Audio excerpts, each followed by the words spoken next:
Hello दोस्तों, स्वागत है आपका सोशियोलॉजी क्लासेस के हमारे यूट्यूब चैनल पे। जैसा कि आप सभी जानते हैं, क्विक रिवीजन सीरीज चल रहा है और हम सामाजिक समूह से संबंधित कुछ महत्वपूर्ण प्रश्न देख रहे हैं। तो आइए, इससे पहले एक ज़रूरी सूचना यह है कि अगर आपने टेलीग्राम चैनल नहीं ज्वाइन किया तो ज्वाइन कर सकते हैं। 9 AM और 9 PM पर वहाँ पे लाइव क्विज करवाया जाता है, जिस पर जुड़कर अपनी परीक्षा की तैयारी को और बेहतर कर सकते हैं। आइए देखते हैं आज का पहला प्रश्न। आज का पहला प्रश्न है, निम्नलिखित में से कौन संबंध प्राथमिक समूह संबंध का उदाहरण है? अवैयक्तिक संबंध, औपचारिक संबंध, रक्त संबंध, होली संबंध। तो प्राथमिक समूह जो है रक्त संबंध से जुड़ा हुआ है। अगला है, समाज सादृश्य की सामूहिक चेतना है, यह किसने कहा है? स्पेंसर, गिडिंग्स, दुर्खीम या मैकाइबर ने तो समाज सादृश्य की सामूहिक चेतना है, यह गिडिंग्स का कहना है। प्राथमिक समूह की आवश्यक विशेषता है तदात्म की भावना, स्नेह, स्वार्थों का तदात्म या निरंतर संपर्क। तो यहाँ पे जो राइट आंसर हो जाएगा, निरंतर संपर्क जो है प्राथमिक समूह की विशेषता है, जबकि तदात्म का अभाव न होकर तदात्म का भाव पाया जाता है और स्वार्थों का तदात्म न होकर सामूहिक तदात्म पाया जाता है। तो यहाँ राइट आंसर हो जाएगा डी, निरंतर संपर्क। अगला है, एक संदर्भ समूह है प्राथमिक समूह, द्वितीयक समूह, तृतीयक समूह या कोई नहीं। तो राइट आंसर हो जाएगा संदर्भ समूह हो जाएगा, कोई नहीं। अगला है, प्राइमर्डियल प्राइमरी ग्रुप अर्थात मौलिक प्राथमिक समूह की अवधारणा विकसित किसने की है? एडवर्ड सील्स, CH कुले, एरिक फ्राम या जॉर्ज होमन्स। तो मौलिक प्राथमिक समूह की बात करते हैं जॉर्ज C. होमन्स।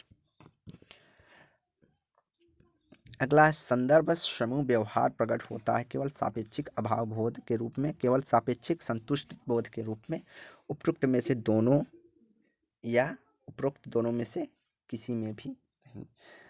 तो संदर्भ समूह का जो व्यवहार प्रकट होता है अभाव बोध से होता है। अगला है, निम्नलिखित में से किए गए एक रॉबर्ट मर्टन द्वारा समूह की वस्तुनिष्ठ कसौटी माना गया, अर्थात इसमें कौन सा रॉबर्ट मर्टन के अनुसार सही है? सामाजिक अंतःक्रिया अस्थायी तथा नैतिक रूप से स्थापित स्वरूप। अंतःक्रिया में सम्मिलित लोग स्वयं को सदस्य के रूप में परिभाषित करते हैं। अंतःक्रिया में सम्मिलित लोग दूसरों द्वारा समूह से संबंधित माना जाता है, या उपरोक्त में से कोई नहीं। तो राइट आंसर यहाँ पे जो हो जाएगा, मर्टन के अनुसार अंतःक्रिया में सम्मिलित लोग दूसरों द्वारा समूह से संबंधित माना जाता है। अगला है, अंतः समूह एवं वाय समूह में विभेद का आधार है हमको और वे, हम और तुम, मुझे और वे, मुझको और तुम।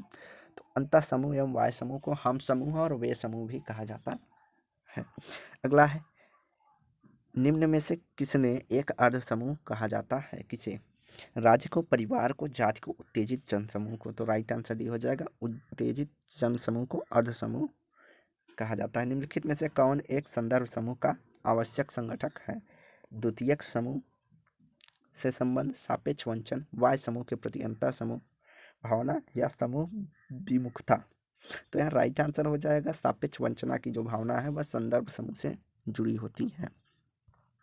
अगला है, निम्नलिखित में से कौन सा एक द्वितीयक समूह नहीं है? राजनैतिक दल, श्रमिक संघ, क्लब या छात्रों की कक्षा। तो राइट आंसर डी हो जाएगा, छात्रों की कक्षा जो है प्राथमिक समूह में आएगा। अगला है, प्राथमिक समूह प्राथमिक इस अर्थ में है कि वे व्यक्ति की सामाजिक प्रकृति एवं आदर्शों को निर्मित करते हैं, इनका प्रभाव सर्वाधिक उपयोगी एवं वांछित होता है, या इनके प्रभाव को समाज ने महत्वपूर्ण माना है, या व्यक्ति का प्रथम संपर्क इन्हीं से होता है। यह राइट आंसर जो हो जाएगा वह हो जाएगा प्राथमिक समूह प्राथमिक इस अर्थ में है कि वे व्यक्ति की सामाजिक प्रकृति एवं आदर्शों को निर्मित करते हैं। अगला है, प्राथमिक समूह को निम्नलिखित में से विशेषताओं को पढ़े और सही उत्तर का चयन करते हुए कूढ़ का प्रयोग करते हुए उत्तर का चयन करना है। छोटा आकार, शारीरिक समता, व्यक्ति पर आधारित विशिष्ट उद्देश्य। तो यहाँ राइट आंसर हो जाएगा, प्राथमिक समूह छोटा आकार और शारीरिक समता की विशेषता को रखता है। तो राइट आंसर हमारा सी हो जाएगा। अगला है, जाति को वर्गीकृत किया जाता है द्वितीयक समूह के रूप में, निजाति समूह के रूप में, धार्मिक समूह के रूप में या अंतर्विवाही समूह के रूप में। तो राइट आंसर डी हो जाएगा, अंतर्विवाही समूह के रूप में जाति को वर्गीकृत किया जाता है। अगला है CH कूले के अनुसार प्राथमिक समूह की नीचे दी गई विशेषताओं में से कौन आवश्यक है? सदस्यों की भौतिक निकटता, समूह की लघुता, संबंधों का अस्थायी स्वरूप या निश्चित क्षेत्र।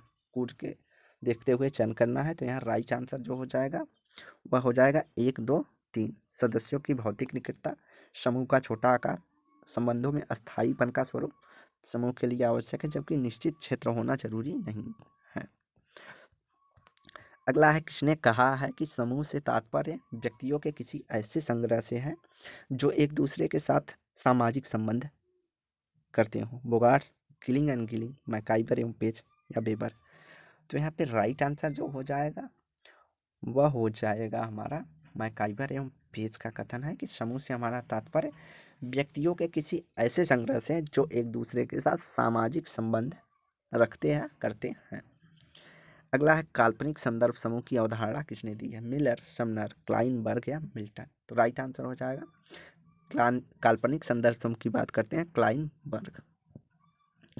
अगला है मर्टन के अनुसार निम्नलिखित में से संदर्भ समूह का कौन सा आधार है? सापेक्षिक समता, सापेक्षिक साहचर्य, सापेक्षिक अभावबोध या सापेक्षिक विभेदीकरण। तो संदर्भ समूह का जो आधार होगा वह सापेक्षिक अभावबोध होगा। अगला है निम्नलिखित में से कौन एक द्वितीयक समूह की विशेषता है? समचेतना, अनौपचारिक संबंध, आमने सामने का संबंध या औपचारिक संबंध। तो द्वितीयक समूह की विशेषता औपचारिक संबंध के रूप में देखा जाता है। अगला है प्राथमिक समूह होते हैं लक्ष्य उन्मुख, नातेदारी उन्मुख, श्रम विभाजन उन्मुख या एकीकरण उन्मुख। तो राइट आंसर हो जाएगा नातेदारी उन्मुख। द्वितीयक समूह की विशेषता है बड़ा आकार, प्रत्यक्ष संबंध, हम की भावना या उपरोक्त में से कोई नहीं। तो द्वितीयक समूह का आकार जो होता है वह बड़ा होता है और अप्रत्यक्ष संबंध होता है और हम की भावना की थोड़ी कमी देखी जाती है। अगला है निम्न में से कौन प्राथमिक समूह का उदाहरण है? परिवार, मित्र समूह, पड़ोस या सभी। तो राइट आंसर तीनों जो है प्राथमिक समूह के उदाहरण हैं। अगला है सामाजिक समूह किन आधारों पर बनते हैं? 2 या 2 से अधिक सदस्यों के बीच अंतःक्रिया, लोगों के आपसी संबंधों की चेतना, 2 या 2 से अधिक व्यक्तियों का संग्रहित होना या C और B दोनों। तो यहाँ पे जो राइट आंसर होना चाहिए था वह A और B दोनों होना चाहिए था कि 2 या 2 से अधिक व्यक्तियों के बीच अंतःक्रिया और आपसी संबंधों की चेतना जो है सामाजिक समूह के निर्माण के लिए सही आधार है। तो राइट आंसर हमारा इस आधार पर C हो जाएगा, जो यहाँ पे A और B दोनों होना चाहिए। अगला है एक पक्षी और स्नेह तटस्थ प्रकृति के संबंध किस प्रकार के सामाजिक समूहों में पाए जाते हैं? द्वितीयक समूह, प्राथमिक समूह, दोनों में या तृतीयक समूह में। तो यहाँ राइट आंसर जो हो जाएगा वह होगा तटस्थ समूह और स्नेह की प्रकृति जो है प्राथमिक समूह में देखने को मिलता है। अगला है निम्नांकित में से कौन सी विशेषता प्राथमिक समूह के लिए लागू होती है? संबंध विशिष्ट और सीमित होते हैं, स्वहित पर आधारित होते हैं, वस्तु औपचारिक होते हैं, भावनाओं पर आधारित होते हैं। तो प्राथमिक समूह के जो संबंध आधारित होते हैं वह भावनाओं पर आधारित होते हैं। अगला है हमारे समाज में निम्नांकित में से कौन सा द्वितीयक समूह है? एक परिवार, बच्चों का खेल कूद समूह, एक श्रमिक संगठन। तो राइट आंसर हो जाएगा श्रमिक संगठन द्वितीयक समूह का उदाहरण है। अगला है निम्न में से कौन सा कथन सही है? एक व्यक्ति का समग्र व्यक्तित्व प्राथमिक समूह की अपेक्षा द्वितीयक समूह अधिक महत्वपूर्ण होता है। औपचारिक संबंध द्वितीयक समूह की विशेषता है। द्वितीयक समूह संबंधों को निर्देशित करते होते हैं, प्राथमिक समूह में अवैयक्तिक होते हैं। तो यहाँ राइट आंसर जो हो जाएगा द्वितीयक समूह के संबंध जो है औपचारिक संबंध द्वितीयक समूह की विशेषता है, जबकि द्वितीयक संबंधों से निर्देशित होते हैं, नहीं प्राथमिक संबंधों से निर्देशित होते हैं। प्राथमिक समूह अवैयक्तिक होते हैं, नहीं वैयक्तिक होते हैं। एक व्यक्ति समग्र व्यक्तित्व प्राथमिक समूह की अपेक्षा द्वितीयक समूह में अधिक महत्वपूर्ण होता है, गलत। व्यक्ति के लिए प्राथमिक समूह अधिक महत्वपूर्ण होता है। तो यहाँ केवल B आंसर जो है सही है।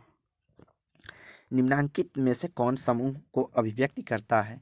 किसी स्थान पर जमा होने वाले लोगों का संकलन, समान विशेषताएं रखने वाले लोगों की श्रेणी, समान गतिविधि में संलग्न लोगों का संकलन जो कि बार बार एक दूसरे के साथ अंतःक्रियाएं करता है, या उपरोक्त में से कोई नहीं। तो यहाँ राइट आंसर हो जाएगा समान गतिविधि में संलग्न लोगों का संकलन या समूह जो एक दूसरे से बार बार अंतःक्रियाएं करता है, वह समूह को व्यक्त करता है।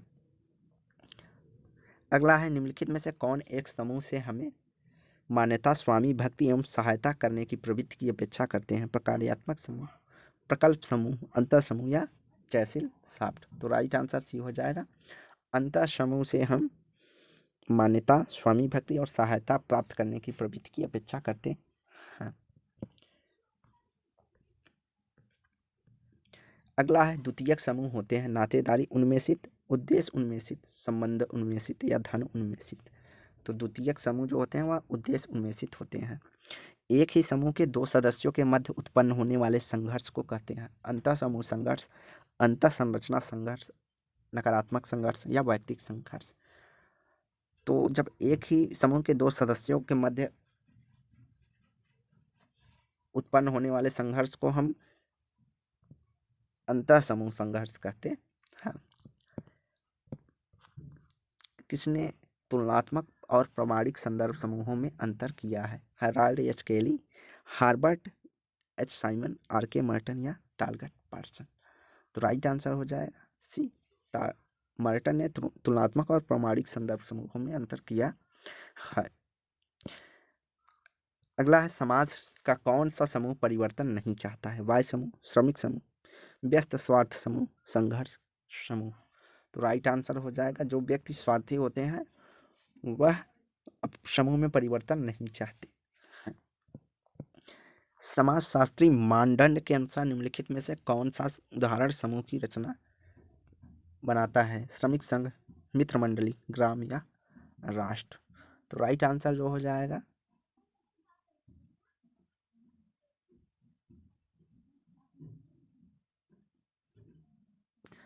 जो है मित्र मंडली जो है समाजशास्त्री मानदंड के अनुसार जो है समूह का निर्माण करता है।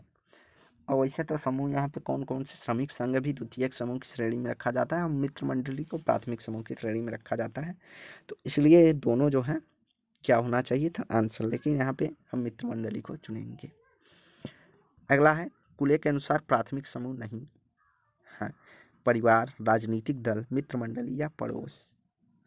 तो कुले के अनुसार जो है राजनीतिक दल प्राथमिक समूह नहीं है। अगला है एक संदर्भ समूह निम्न में से निर्मित होता है? जन समूह से वे व्यक्ति जो राजनीतिक सत्ता पर प्रभाव डालने में रुचि रखते हैं, वे व्यक्ति जो इसके सदस्य बनने में रुचि रखते हैं। तो राइट आंसर होगा जो व्यक्ति संदर्भ समूह की सदस्यता या सदस्य बनने की में रुचि रखते हैं वही संदर्भ समूह की व्याख्या करता है।